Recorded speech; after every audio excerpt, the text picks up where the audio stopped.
a phrase that I grew up hearing all the time is you just have more of your mom in you. And that's because I've always been a little bit chubby. And I don't say that to body shame or anything. Like, I love all bodies, I love my body. But I was never, I would always say, damn, I wish I could just do this, right? And I was an athlete, so it was a big deal. I'm like, I'm gonna get a 4.5, 40, you know, and I'm gonna run the ball, I'm gonna do all this. And just never really worked out like that. And I would hear all the time, like, you just got, you know, we're Irish. You got more of your mom in you. Like, we're short and stout, you know, you're strong, low to the ground. There's other things, but this ain't gonna be what it is. And one of my earliest memories was actually doing crunches. And do y'all know what Kohl's is? It's a department store. I think it might just be a Midwest thing. Man, I was in there doing sit-ups because I was determined not to be a 14 Husky pink. There was just something about the Husky, I didn't want to do it. I was like, no, I'll be a 14 regular, but 14 Husky, let me get these sit-ups, I'm not going for it. And my parents were arguing, my mom's like, just give him the pants that fit him, and my dad's like, he's not gonna look like that, like it's just gonna be fine, and it was all bad. But it informed, I realized, a lot of how I grew up. So I would say, yeah, I want this thing. Again, not trying to shame anybody, like I love myself, don't worry about that. But I had this goal, and I never really thought I could reach it. And so I acted in a way that was aligned with that. By that, I mean I would go sneak peanut butter toast after school before my dad got home to be like, oh yeah, you know, and eat, or have like 3 or 4 refills of the Coke, smash Reese's peanut butter cups, all of those things, because I just had more of my mom in me. And so it didn't matter what I did, this is just what it was gonna be. And because I was an athlete, it never became a health issue until after college. I played sports in college, and then after college, I didn't change my diet at all. And so I put on like 50 pounds. And for the first time, my doctor was like, hey, you might not be that healthy. And so I was like, yeah, but doc, I just got more of my mom in me. Like, it's okay. And it wasn't until my marriage dissolved that I actually was like, hey, I gotta change something. Like, I am unhealthy in more ways than I think. And that's a whole nother note. We can talk about that after too, if anybody wants to talk about that. But I joined Noom. This is not an advertisement for Noom. If anybody, we can talk about that too. But I joined Noom and I lost weight. And one of the things that came from that was a sense of agency. It was a sense of like, okay, yes, I do have this genetic disposition. I'm 5'8", no matter what my partner tells me right here. I'm 5'8", but I also can do other things. I can make adjustments to my life and reach goals that I want. And I think that that's very similar to how white people think about being white.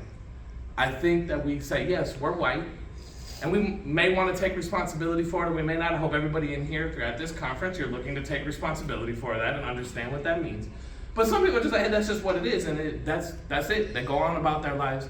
Whether or not they're in a healthy place or not in a healthy place, it's not something that's examined. It's just how it is. They just have more of their mom. Like my mom told me, you have more of your mom in you, okay? But that's actually not the reality. Whiteness is a process. It's not biological. And that's not a radical thing to say, right? Like, it's not radical to suggest that whiteness isn't biological. But I think what we don't do is stick with that and say, what does that mean then for how I live my life and how I view myself in relation to creation, to communities, and to other human beings? Okay? And the reality is, now I only talk about myself, right? I tell my story, but it might resonate, is that my people, Irish people, were not always white. For a long time in this country, we were not.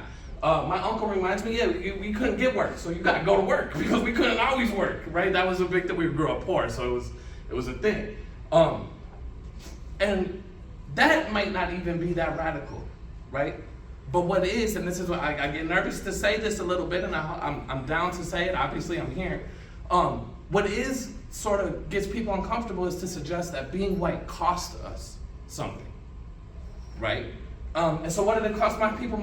Our culture, our practices, our rituals, our routines. It cost our language. Gaelic was almost extinct. If it wasn't for Bobby Sands in the H-block prisons, it may have been extinct, okay? But more than that, it begins to cost us our humanity when we begin to subscribe to its worldview. So Irish folks become white in large part because their willingness to enforce the Fugitive Slave Acts. right? To say, hey, actually, I want access to this mainstream economy, the mainstream society in America, and oh, that requires that I hate black people? Cool, sign me up, right? Despite what their countrymen, their kinfolk on the other side of the Atlantic are telling them. They're recognizing the violence of whiteness and saying, hey, we are colonized people. They did that to us. How are you going to participate in doing that to other people, right? But that is the process of whiteness. That is what it meant to become white. And our anti-racism, in my opinion, does not make room for that. It does not make sufficient room for white folks to really address the wound of whiteness, what I call the wound of whiteness. And so I hope I explain, I want to talk about that today, and I hope it's clear by the end of this. But I think we also need to talk about that. What do I mean by our anti-racism? What am I actually talking about? So I want to be clear that what we might call anti-racism or opposition to white supremacy and the violence of racism has always been around. There were abolitionists from the beginning of the institution of slavery. There were people who look like me, people of color, African people, all over the world that were like, nope, this is bad, right? So it's not like there was all of a sudden this wake up and people were like, oh, we're causing harm, let's go do it. There's always been there, right? And I think that that's important to note. That means that we pick and chose which voices we're listening to and which ones we're not, right? But they've always been there. Folks like William Lloyd Garrison, you may have read about things like that. The Grimke sisters, all that. There's also, I was a history teacher, so I know just how passing a reference freedom writers get and the opposition to Jim Crow all the way through, right? And I would consider that anti-racism, although I don't think in popular, like in our narratives and in popular culture, I think we think of anti-racism largely as a modern thing, right? And it comes from a pushback to the idea. It comes from Moynihan put out a thing that said, hey, race deserves benign neglect, right? And then this was a common thing. And so many of you may have been raised like I was. My parents thought good people, loved them to death. Hello, Mary and Leon, like I love them to death. And they thought they were doing the right thing by saying, hey, we don't see color. We don't see it. Doesn't matter who you bring here, we don't know. And now I know, and the public discourse has, I think, largely caught up to the idea that that's not that great, right? Like, isn't not that great. It's extremely problematic and offensive because there's actually beauty in the diversity of the human experience and human people, right? And I think our anti-racism that we now currently are most familiar with is what I call privileged discourse, came as a very brave and necessary pushback to that. Because what that did is it normalized whiteness. It said, hey, everybody's just like us. We don't see it. Like, you're just that. And, the co-optation of Dr. King's work and all that. And so what came after that is privileged discourse, which said, actually, whiteness matters, right? The fact that you're white means your life is different. You have a different lived experience than people of color do. Certainly, and it became the thing that we entered into the conversation with. Many folks that here, right, 25 years ago, the White Privilege Conference, I remember when we had to, be like, hey, we gotta watch our backs being here, and the right would be here with media, and they might be here now. Hello if you are, interview me later, I'll have this conversation with anybody. But it became this thing where privilege became our entry into the conversation, right? And so you see I'm privileged and it's wrong, and it's not that it's wrong. White privilege is the virus. The difference here is we're no longer talking about whiteness. We've moved our focus away from the process of being white and what that cost us to a symptom of our inclusion in that. And we've named that symptom as a privilege, as something that's beneficial. Now I want to be clear. It is advantageous to be considered white within white supremacy. It is advantageous, okay? I would argue though, that a privilege, it is actually not a privilege to be able to access the level of disconnection that whiteness requires, to access the level of violence that whiteness perpetuates and not have to take responsibility for that. That's not a privilege. And I know that there's folks that participate in anti-racism that are doing this work that I love and admire, and I think they're doing great work, who have differentiated, who said some of what we call privileges are just what human beings should get. Right, the ability to not be killed by the police, for example, to not be followed in stores. And then there are other things that are actually propping up people who are white. white men, for example, get to be extremely mediocre. I know because I've experienced that, right? And so there is some sophistication in this, but none of it actually makes the space necessary to address what I call the wound of whiteness. And more than that, it names our action. It gives us one thing to do: check your privilege. But what does that actually mean? Right? What does that actually mean, to check your privilege? Or maybe if you're really you're with it, use your privilege for good. That's still pretty, like, I don't know what that is. And it still means that white people have the power and access, and it's an elevated position that we are then supposed to use to help other people. Oh. And I'm going to circle back to that because it's an important point. So when I say our anti-racism, where it's at and it needs to shift, this is what I'm talking about. This is the evolution that I'm talking about. I also want to be clear.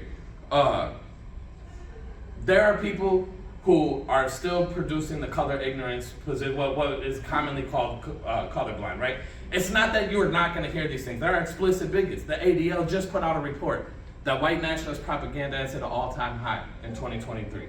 So it is not that these things are not present or that you won't find them, you will. I'm talking about sort of where the leading edge of where we're at is going and where it's been, okay? And so what do we do about this? And it wasn't until, I'm from Minneapolis, so I saw the murder of George Floyd. I was there during the uprisings. Actually took over as the restorative justice coordinator at MPS when they got rid of SROs. So I was in the things. And I was looking there, and I've seen all these people, good people, well-intentioned people, and justice for Floyd posters and Black Lives Matter everywhere. Support nationally was at an all-time high, nearly 70% for the phrase Black Lives Matter. And the city council, y'all made international news, right? We're defunding the police, and we know where that went. That's a whole nother thing. We're not gonna go there, Ryan. But what happened is that later that year, MPD got a raise. Nancy Pelosi done kente cloth, and we didn't pass qualified immunity for anybody, right? Until New York did 2 years after. And it hasn't been a domino effect. It's not like qualified immunity is a thing of the past, right? And so I was looking and I was saying, wait a minute. What is happening? Why isn't this working? And I was aware of two particular works that, and maybe if you were here last year, you definitely heard of At Least Dying of Whiteness. It was a keynote, right? We know empirically, data-driven, that racism hurts white people. Dr. Metzel's work demonstrates white people are dying from curable diseases only because they don't want Obamacare, right? In the Sum of Us, is anybody familiar with the Sum of Us, Heather McGee's work? Fantastic work, right? She outlines in incredible detail how white people's investment in whiteness is actually hurting them. And yet here we are, the summer of racial reckoning, the moment where we could actually do something, and what's happening is we're being told to check our privilege. And nobody knows what to do or use their privilege for good, and we don't know what to do. So we have murals, which are great. Bigots hate the murals. I'm not saying that that's not a thing, but it wasn't enough. And in Minneapolis, in that moment, I can tell you, it's not enough. Their lives were not good. And so I was thinking, okay, what needs to happen, right? And I returned to the work of James Baldwin.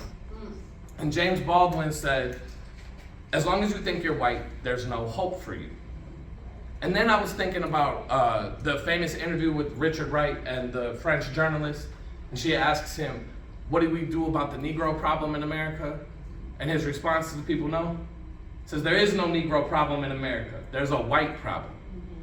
And then I thought about, and engage this often, is Malcolm X's answer in his autobiography to the white woman who runs up and says, how can I help, right? And his response initially was, you can't, right? And he walks away. He revisits that actually in the epilogue. And he says, actually what I would tell her now is to work with her people about the source of the problem. I would tell her she can help. Go work at the source of the problem. And so what I realized is that those people, those giants are telling me, work with whiteness. Go back to what did it cost you? How did we get this way? In Whiteness and Other Lies, James Baldwin actually says, how did they get this way? right? He actually says nobody has ever elected any more mediocre people than the United States, white men. And they believe they're white, and how did they get this way? And so what I'm presenting today comes from the serious examination of those questions of what is happening, how did we get this way? And what I realized is that our anti-racism is not sufficient. It doesn't offer us the space to examine whiteness with any level of seriousness when we think about our goal of healing. If we want healing, privileged discourse is not getting us there. It's interrupting race neutral and race ignorance, absolutely. It's making people more aware that whiteness is a thing, absolutely. Are those great things? Absolutely, right? But we can move, and we need to move it a step further. And here's why. Privileged discourse, when we think about that and we enter into it and place whiteness as a privileged position without a critical examination of the things that it has cost us, what happens is we get into guilt. Everybody has experienced this, I'm sure.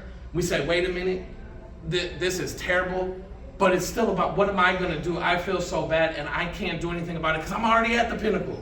There's nothing, I'm already here, I'm supposed to be this really powerful person. And then you're telling me it's not actually about me, but my only thing that I can do is check my privilege. So now I don't know what to do, and guilt has taken over. The other detour is saviorism.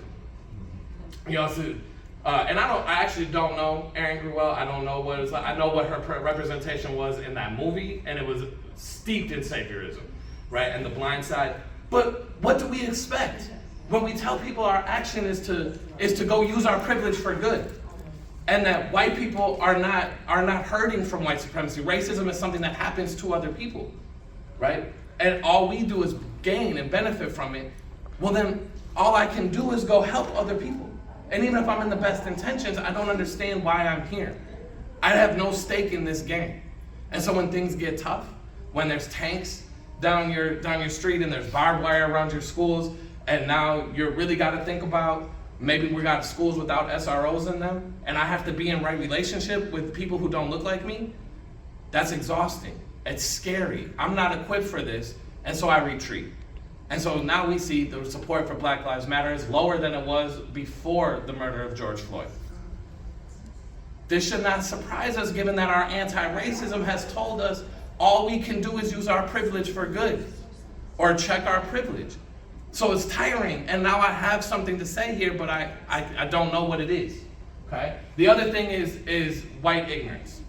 This idea that, I just don't know, right? I can't tell you how many times people, and you probably have heard it, and maybe you even experienced it, where seeing the murder of George Floyd, or hearing about Breonna Taylor, or hearing about Ahmaud Arbery in that summer, or seeing some of the other, the Philando Castile murder, that those were your introductions to just how brutal racism and white supremacy are.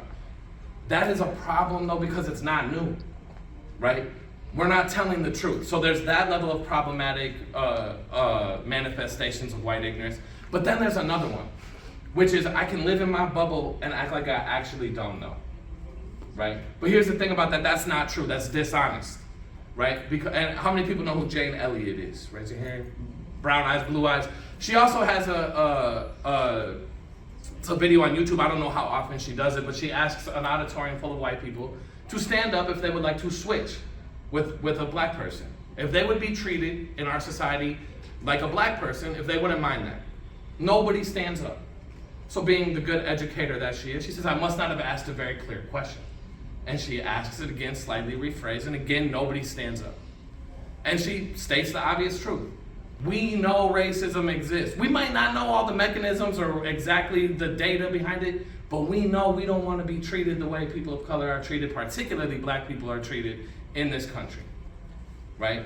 And so this idea of white ignorance that we don't know only serves to actually insulate us from taking responsibility for whiteness, right? And so if you don't know, you don't have to do anything, and you can continue to live a privileged existence with good intentions.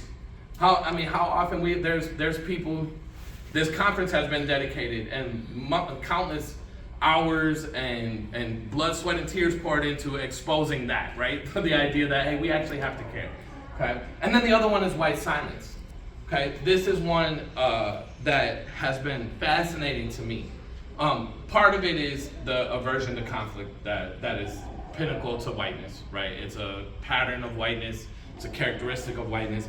We don't want to make a scene. We just want to kind of just go, right? I'm from Minnesota, so there's another level of that where it's just like, hey, you got to be nice. Even if I'm going to talk about you for 3 hours when you leave, we're not going to do that, okay? So there's all kinds of things in there. The other piece of this, though, is that it provides something that we are desperately in need of. And I mean humans, and white people we're still humans. That's the main thing, is a connection and a community that we're accountable to and responsible to.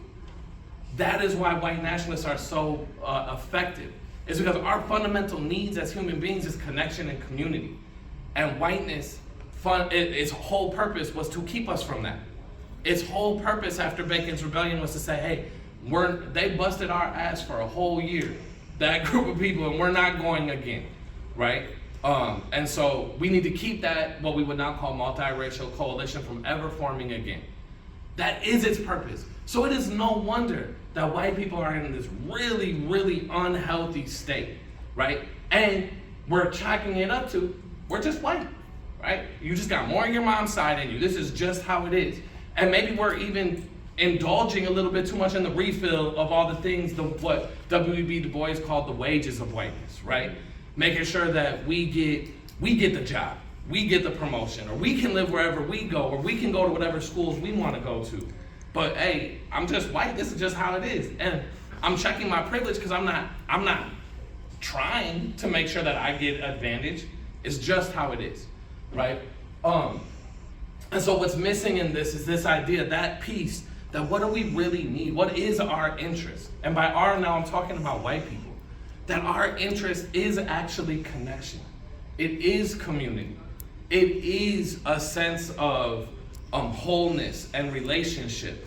Those are the things that make us happy, that make us satiated and feel good and satisfied, right? Victor Lebeau is an economist, and in the 1950s, he said, like, hey, we came up with like planned obsolescence and perceived obsolescence and all that, and consumerism hits an all-time high, and our national happiness plunges, 1954, right? And like, I don't want to talk about all the ways that whiteness manifests, but it's certainly an objectification and consumerism, right? Buy, sell, that's our happiness. But we haven't created the space for our mutual interest. And I know in the book it says our self-interest, because the piece that's missing from our mutual interest is an understanding that we actually benefit from this, okay? That we actually have a stake in a world free from white supremacy. And not just the stake that are outlined by Jonathan Metzl and Heather McGee, but a real human stake. That we will actually be and feel healthier when we are not steeped in, or I don't know if we'll ever be able to get rid of it all the way, but I know that we have to be able to say, I know I'm here because that's what I want, right? And I get nervous saying it, right? Because it can sound like, hey, does Ryan care about the common good? And my answer is yes, absolutely.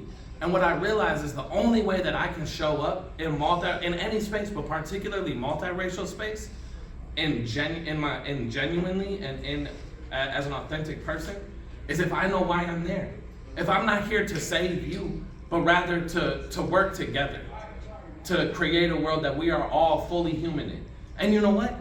That means we don't gotta be friends. Right? Right relationship does not mean that we have to be friends. It means I have to respect you as a human. There might be people in this room right now, and there are definitely people here, this might surprise you, who actually don't like me, right? And that's okay, you don't have to like me. I've actually worked with them, and we were very productive and efficient because we treated each other with respect. We were in right relationship, right? And it was okay we didn't go to happy hour after Friday. And, are there any teachers in the room? You know how important Friday happy hours are. We didn't have to do that to be able to talk about how we're going to support our students, right? Or I don't have to like all my neighbors to be able to say, this is how I want our neighborhood to feel, and let's fund public education, right? Or I want parks for my kid to play. I have a daughter, she's 9. I want her to be able to go to public parks like I did and play park board football.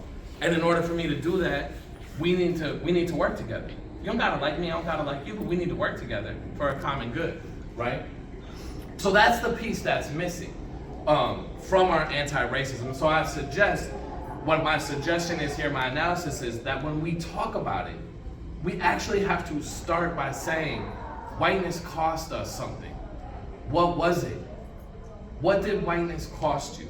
And so I'm gonna pause here, and I'm gonna ask the folks who move in the world as white to reflect on that and literally have an answer. I'm not gonna ask you to share it out loud right now because I think that might be a little bit too much, but I wanna take about 10 seconds and just pause and think about that.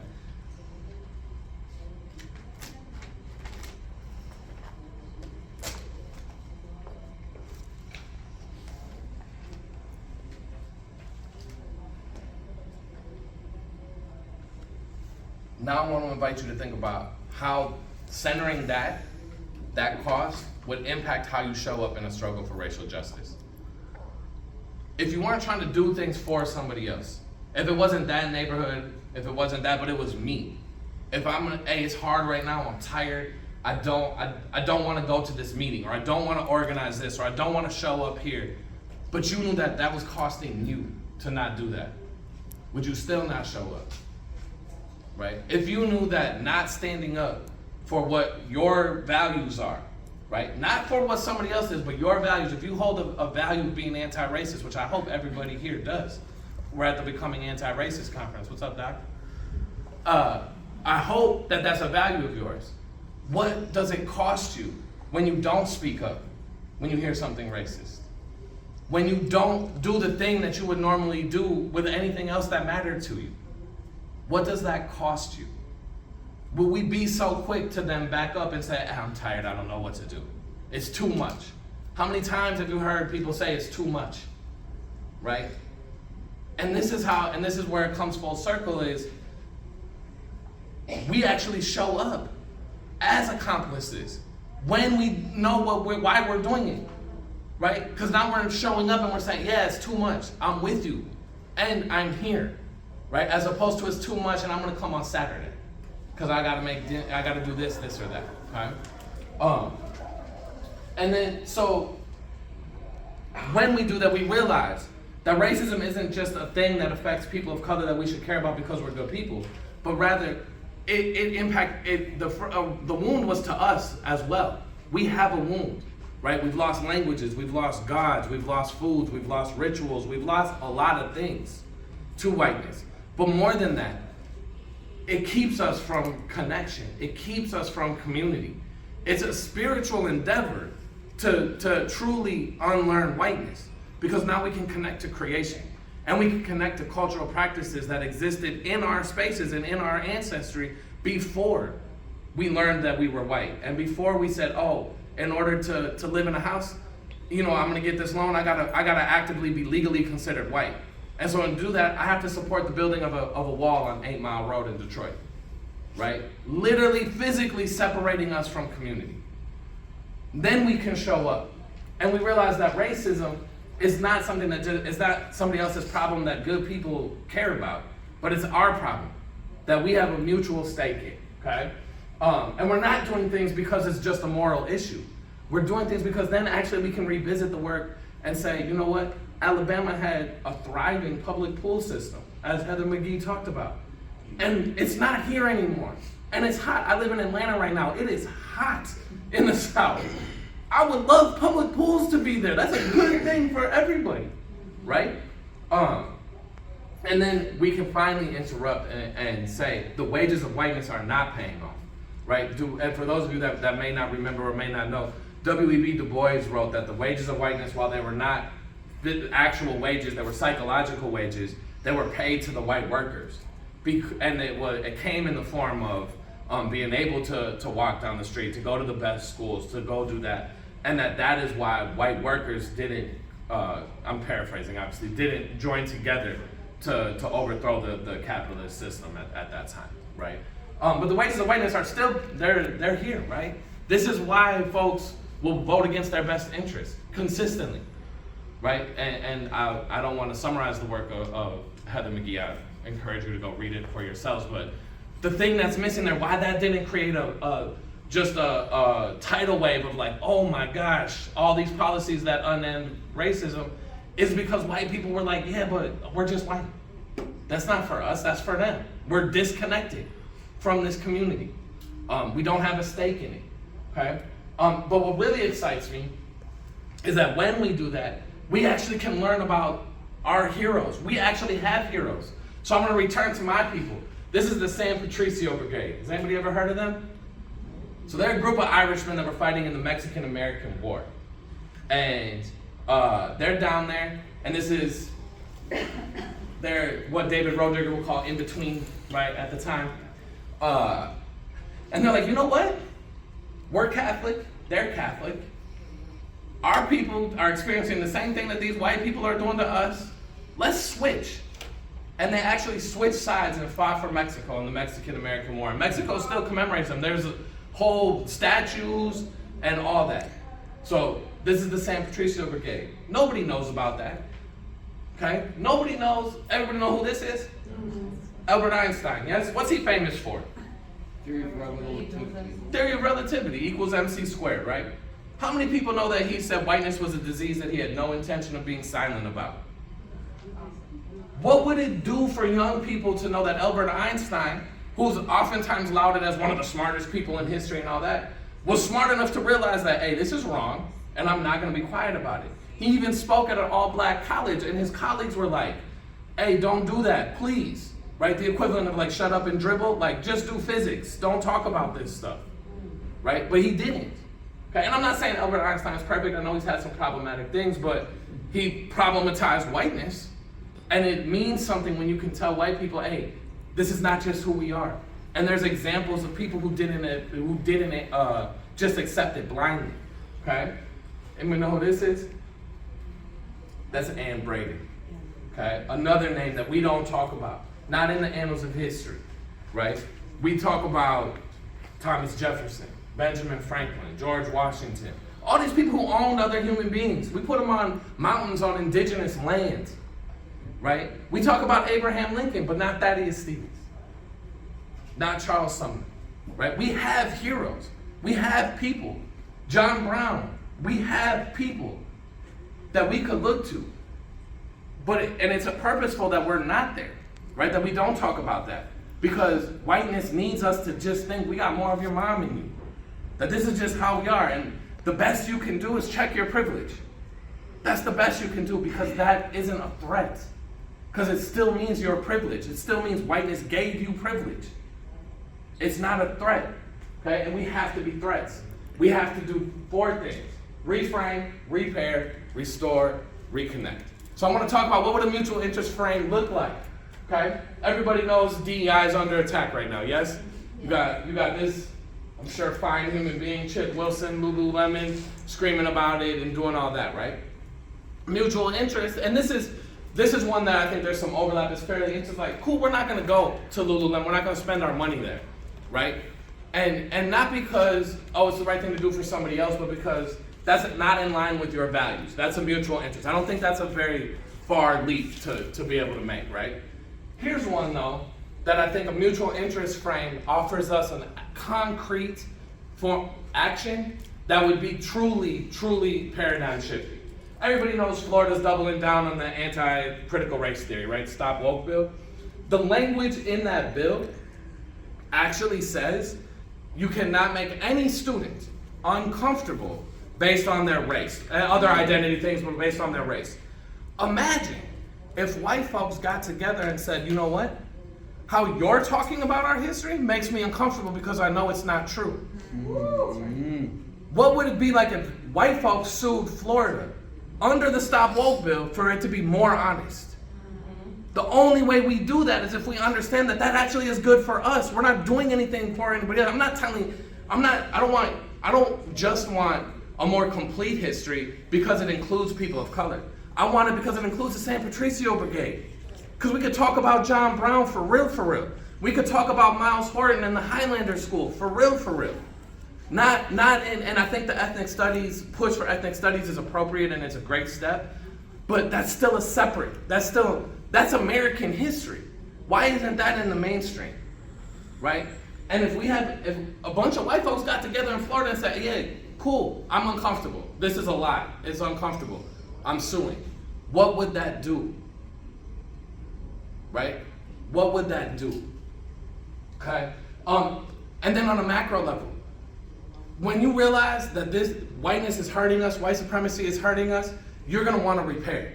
Because that's the only way we can, and you wanna be in connection, disconnected and hurting us, let's repair our relationships in our communities. You're gonna talk about reparations. Why? Because you can ask any elementary schooler, hey, people work for free, what should we do? They're gonna tell you, pay them. Pay them. Okay? And then you're gonna say, hey, we came and we, killed a bunch of people and took their land, what should we do? Give them their land back. Right? It's cool, acknowledgements. I come from Dakota land, unceded Dakota land. And Winona LaDuke looked at me and said, her and some other folks, Dakota people were like, land acknowledgements are cool, but we have an actual whole land back strategy that you can support. Right? It's similar to like end qualified immunity or put a Black Lives Matter mural on the street. We could do both. Right? We don't gotta choose one or the other. We can do both, but we have to understand how it's good for us to do that. That it actually, our unearthing or our shifting of the paradigm isn't only gonna cost us. That's the other thing about privileged discourse. I can't tell you how many times, particularly when I was younger, I act like I'm really old, a few years ago, one of the first times I came here, the thing that I was told was, are you ready to give up? Are you ready to sacrifice for anti-racism? My answer was, yeah, cool, but I also grew up poor, so I don't know how I'm gonna sacrifice a whole lot. I don't know what that looks like. And then I realized, well, actually, I'm gaining a whole lot too from this, from being in relationship with people, from learning and participating in other rituals and other cultures, eating foods, being around. I know many of you have heard her name, Dr. Robin DiAngelo. One of her speeches, she'll show a bunch of stuff and she'll say, the saddest thing about this is that they're all white. And it's like marriages and church congregations and birthday parties, and everybody there is white. And she says, that makes me very sad. And the reality is, it would too. If that was what my life like, it would not be as good and rich as it is now, right? So we can actually do things. We can upend that. We can repair, and ultimately, when we heal the wound of whiteness, we reconnect with human family, with creation, and then everything changes. That's when everything changes. I didn't mean to do that. We ain't gonna do to the earth what we're doing, because you know what? We're gonna be able to reconnect with what a cultural frame of work. And a tree isn't just a tree and used for lumber, but its root systems are where your ancestors are buried. In Ireland, you don't cover wells because that's how your ancestors come back. I don't know how many Irish Americans can tell you that, right? They can't tell you that. There's something about that you learn about, and the way that you can move then in relationship with creation and with community and with each other. So, at the White Privilege Conference, I'm suggesting that we break the privilege frame and start to think about how we benefit, white folks benefit, from ending white supremacy. Thank y'all for being here. I hope I didn't skip too much. I'll stick around for questions. Please stay in touch. Thank y'all. I actually don't even know what time it is. I'm early. Great, questions. We do have time for, I wasn't sure if we were gonna have time for questions. Questions? Thank you so much. This has been so helpful. I'm thinking That's about humbling. terms sort of expanding beyond, maybe I'll get to breaking, but I'm so invested in talking about privilege. Yeah. At this moment, I'm thinking expanding. So the wound of whiteness that I have had to work so hard on has to do with my emotional recovery, the Yeah. way I was taught to have no feelings, some Yeah. fake happiness and niceness, and some Minnesota niceness.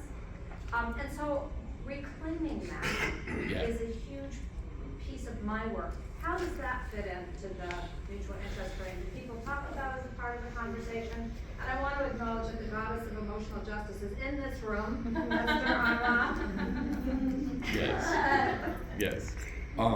So I have a couple. One, this is definitely a pattern of whiteness, right? To be disconnected, to be buried in your head and out of your body, which is why folks like I worked with him before my grandmother's hands, but why Resmo's work is so important and somatic work is so important. I also think that demonstrates sort of this limitation of privileged discourse, because for white folks, if we show emotion, particularly in cross-racial space, it gets oftentimes labeled as fragility, white women's tears. For men, it's like anger and aggression, right? That's how our fragility often shows up. And that is true, right? So oftentimes the function of that is to disengage from the hard work. But a mutual interest frame, I think, allows us to develop the language to say, I am working on feeling, and I'm noticing that this is happening for me right now. I'm good. Like, and then other folks we normalize feeling. And then those reactions become less severe. Our connection or our recovery time becomes quicker, right? And also, I think when we truly have the space to examine our emotions, we can critically examine where they come from, right? Because I think often for white folks, it is steeped in a level of guilt or shame. And I say that not to say that I think that we should feel guilt or shame. I don't think those are particularly. I don't want people to be feeling those, but I'm also very human. I have felt guilt and shame, not around lots of things, but every time when I'm in my relationship, they motivate me to go fix something. So I actually don't think it's bad for people to look at American history and say, damn, that's shameful. Because the reality is, it is. That's shameful, right? We don't have to internalize that, right? And say, therefore, I should be ashamed of myself. But what we can say is develop our ability to say, and this is my part, that's how this has hurt me, and I'm now invested in healing it. And we can work through our emotions in that way. And if we normalize that conversation, I think we become a catalyst for other folks to connect to their emotions and develop some emotional intelligence around it and regulation skills. I hope that answers your question. Yeah. Yes. I'm wondering what your success is like working with white people in getting, I'm thinking about white people that I have conversations with, even if I just look at my family. Yeah. We value, I grew up in a family where we value the buy and sell, capitalist, and we're very good at it in my family. And I can't figure out how to highlight the value of the reconnecting with creation and humanity. And what is your experience helping white people see that value over the value of consumerism? I have a list of very good therapists that I would There it is. and I'm saying that kind of sarcastically, but I think they're you have to know you're wounded. You have to be willing to acknowledge that you're unhealthy and that you don't feel good. And fundamentally, I'm a restorative justice practitioner, and one of the principles of that is you don't do things to people, right? And so if your family isn't ready to have that conversation, there's not a whole lot that you can't do anything to people, right? And that's one thing I learned in the uprisings, and I don't mean to be crass right now, but I think the urgency of this moment requires it.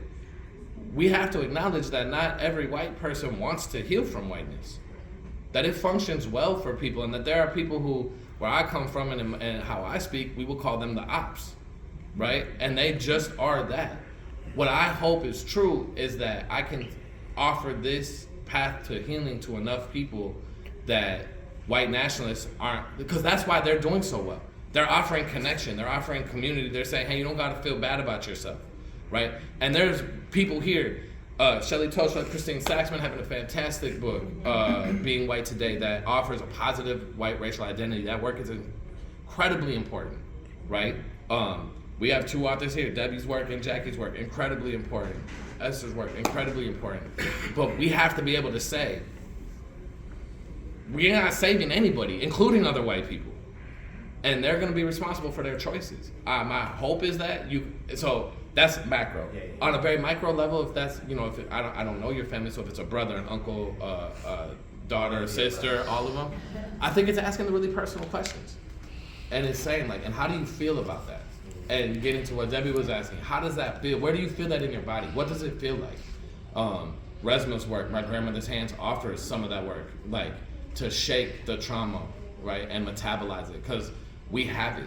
White folks, we have it. Epigenetics isn't limited to just other people, right? I'm Irish. I have, like, that trauma from Ireland, my people haven't metabolized that. That's why I come from a whole line of alcoholics. Keeping it 100, right? Like, and so I would say you have to ask those really personal questions and say, but are you really happy? That's where it starts. Yes. I just have a comment. I love working with capitalists. Why not?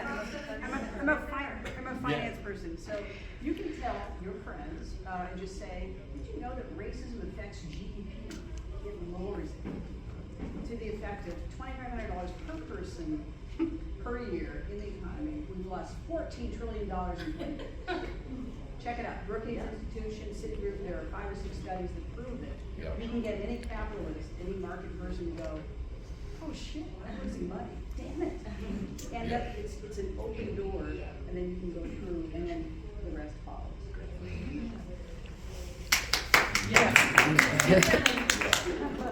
Sorry, I know you're first. I just wanted to build on your comment. That's what I do too, in the work that we do. We're more corporate focused. I run a company called Breakfast Culture. And the 3 things I always tell people, let me be specific here, that I always tell straight, white, able-bodied men typically, if there's women in the conversation, they already know. Racialized folk, they already know. Queer folks, they already know. But I say to them, it's like 3 things often happen when you start embracing these concepts. Number 1, productivity goes up. People aren't hiding who they are. So thought number 1 is gonna happen, more money. 2, you're gonna find new people to talk to you hadn't even thought of, again, as you were saying, more money. 3, you may even find brand new services or products you didn't even think about because you're thinking about the way different people use things. Again, more money. I know it's a bit crass, but I mean, that's the approach that I take with because I work in more the corporate space versus educational space. And it's funny, I mean, afterwards I can tell you my avocado story, which I use, which doesn't even talk about race or ethnicity or anything. I'm doing a talk tomorrow about all this, but I can have a chat with you about that afterwards and it might help. I want to hear about avocado. I was just going to offer this. Like, when I think about people, times I've made big moves, big changes out of my white supremacy normativity, it's because I've seen somebody, right? So if you model a way of being in the world, you don't even have to say anything to them. I think they may become really curious and want to be, like, you can see healthy people. You can feel them. And many of us want to be like that. And so I think that's another possibility.